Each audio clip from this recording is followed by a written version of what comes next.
Kasus kecelakaan motor gede Ari Wibowo yang menabrak seorang kakek petugas kebersihan terus berlanjut. Kemarin saksi mulai diperiksa di Polres Jakarta Selatan. Sementara itu operasi pendarahan di otak korban berjalan lancar dan kondisinya pun sudah mulai membaik. Tapi mengapa kemarin semua mulai bungkam? Benarkah ada yang sengaja ditutup-tutupi?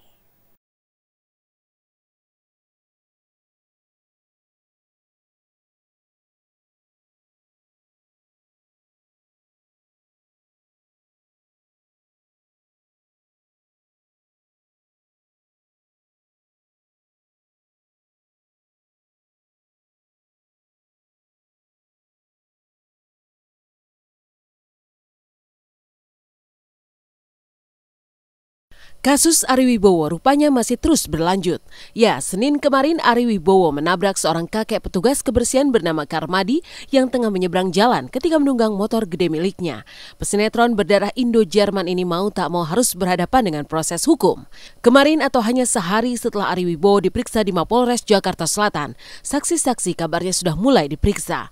Meski Ari telah menunjukkan tanggung jawab terhadap korban dengan langsung membawa korban ke rumah sakit, namun tak lantas kasusnya dipeti es. Oh iya, nanti kita lihat.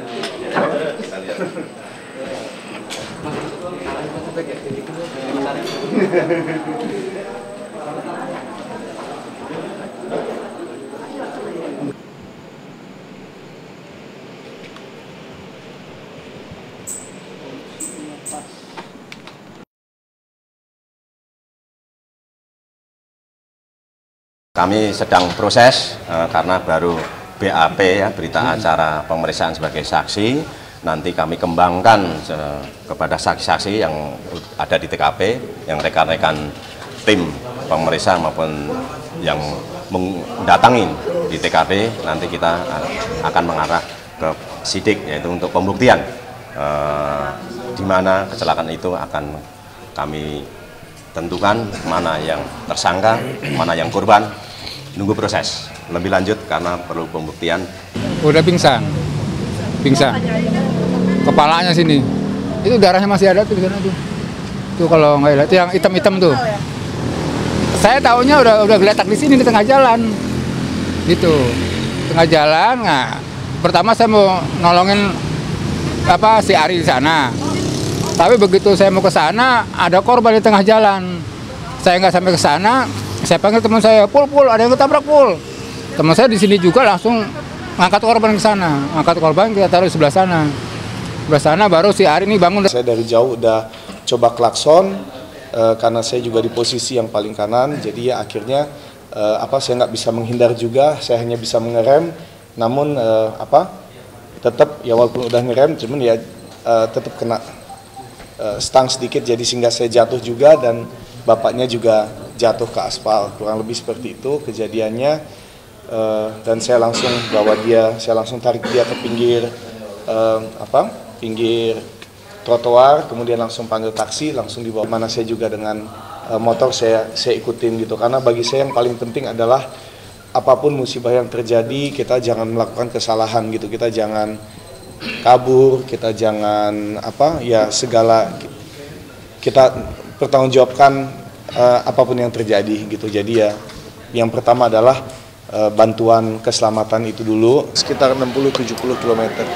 Tapi ya saat terjadi benturan saya udah sempat ngerem gitu, dan orangnya juga nggak mental kemana-mana, langsung jatuh di tempat juga gitu. Cuman ya karena udah orang tua ya dia juga kan dia nggak pakai helm kan, dia cuma pejalan kaki, jadi mungkin bentur ke aspal.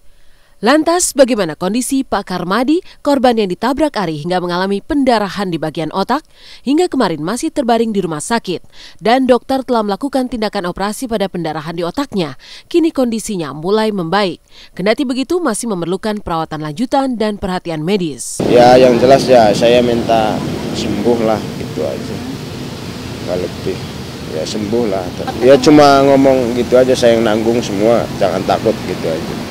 Dia ngomong kayak gitu ke aku. Pada prinsipnya kami ini rumah sakit kan merawat ada pasien yang diantar kemarin sore korban kecelakaan motor, dan terus kemudian kita rawat dan pasien ini kakek-kakek ya sudah usia lanjut, sudah menjalani operasi kemarin dari dokter bedah Sarah, sudah selesai menjalani operasi dan saat ini sedang dirawat di unit yang khusus menangani sesudah operasi bedah Sarah. Masih terlalu dini untuk bisa bilang ini perkembangannya seperti apa. Kita rawat terus, kita observasi terus, dan kita tentu saja berharap yang terbaik untuk kebaikan pasien. Saya kira yang kita tahu cukup baik ya dari yang kemarin kelihatannya ikut dalam kejadian itu, datang terus kemudian hadir terus suportif lah untuk keluarga. Ari Wibowo memang tidak lari dari tanggung jawab. Ia justru membawa korban ke rumah sakit dan siap menanggung semua biaya pengobatannya. Hal itu ia tegaskan ketika membawa korban ke rumah sakit hari Senin lalu. Tentunya ya, ini saya udah 24 tahun bawa kendaraan motor dan ini baru pertama kali terjadi kecelakaan lalu lintas yang menyebabkan sampai ada korban. Ya, kecelakaan lalu lintas baru pertama kali terjadi, tapi ya saya juga tentunya hanya bisa berdoa yang terbaik. Kita udah berikan, kita udah bertanggung jawab. Selebihnya tentunya tergantung sama Tuhan dan juga kekuatan daripada Bapak itu sendiri untuk proses kesembuhan dan juga dokter-dokter yang menangani gitu. Yang pasti kita memberikan yang terbaik, dokter ahli yang langsung turun tangan di rumah sakit yang sangat bagus ya kan. Mudah-mudahan yang terbaik bisa terjadi. Selama dokter melakukan tindakan operasi yang berlangsung 5 jam, Ari menurut pihak rumah sakit terus memantau perkembangan korban yang mempertaruhkan nyawa di meja operasi. Dengan perasaan tak menentu, setiap jam ia selalu menelpon pihak rumah sakit, layaknya perhatian terhadap keluarga sendiri.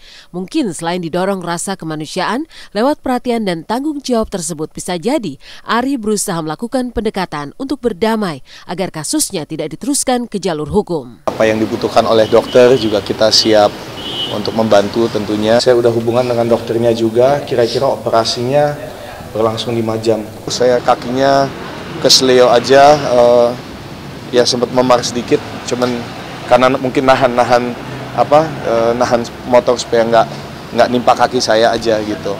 Itu doang sih, sayanya sih nggak apa-apa. Yang saya lebih khawatir adalah Pak Cahmadinya. Dari pihak keluarga gimana Pak? Pihak keluarga mengucapkan banyak terima kasih karena Pak Ari ini orang yang bertanggung jawab, karena langsung sendiri diangkat, setelah jatuh diangkat, dinaikin ke taksi, dibawa ke Pertamina sini. Jadi pihak keluarga juga sudah mengucapkan banyak terima kasih sekali. Gitu. Berarti dari pihak keluarga nggak akan menuntut ya Pak ya? Tidak Pak. Ari yang pada hari terjadinya kecelakaan begitu lugas bicara, tiba-tiba langsung membisu pasca dokter melakukan tindakan operasi dan pihak Polres Jakarta Selatan menegaskan kalaupun Ari dan keluarga korban berdamai tak akan menggugurkan proses hukum. Bukan hanya Ari, keluarga korban yang semula menuntut pengobatan sampai sembuh kemarin pun tak mau angkat bicara lagi. Lantas mengapa semua seolah bungkam? Sepertinya ada yang ditutup-tutupi oleh Ari Wibowo maupun keluarga korban. Bukan, saya cuma nengok aja, enggak. Gimana keadaannya Pak gitu? Enggak, jangan diituin ya, saya nggak mau. Iya Pak, santai Pak. Paru-paru aja, di belakang aja. Paru-paru. Oh, iya. Oke deh, terima kasih. Mengarah pasal berapa dan? 310 ayat 3, yaitu luka berat. Undang-undang lalu lintas. Karena lalainya mengakibatkan orang lain luka berat ya. Tadi pasal 310 ayat 3 tadi sudah menyatakan demikian salah poinnya. Masalah nuntut atau tidak nuntut ya, itu tidak menghilangkan proses hukum. Ya, tidak menghilangkan proses hukum, itu adalah salah satu yang tadi sampaikan mengedepankan kemanusiaan ya. Jadi kepedulian untuk masalah tidak menuntut atau membiayain itu konteksnya sifatnya untuk meringankan dan tidak menggugurkan suatu proses penyidikan atau pidana. Lain dengan Ari Wibowo yang harus menghadapi proses hukum meski telah menunjukkan tanggung jawabnya, Fatin yang menjadi idola baru mulai menjalani segala aktivitas sebagai seorang bintang. Dari perform di acara on air dan off air hingga syuting video klip. Lalu benarkah Fatin mulai tampil modis kini? Saksikan Intens di segmen selanjutnya.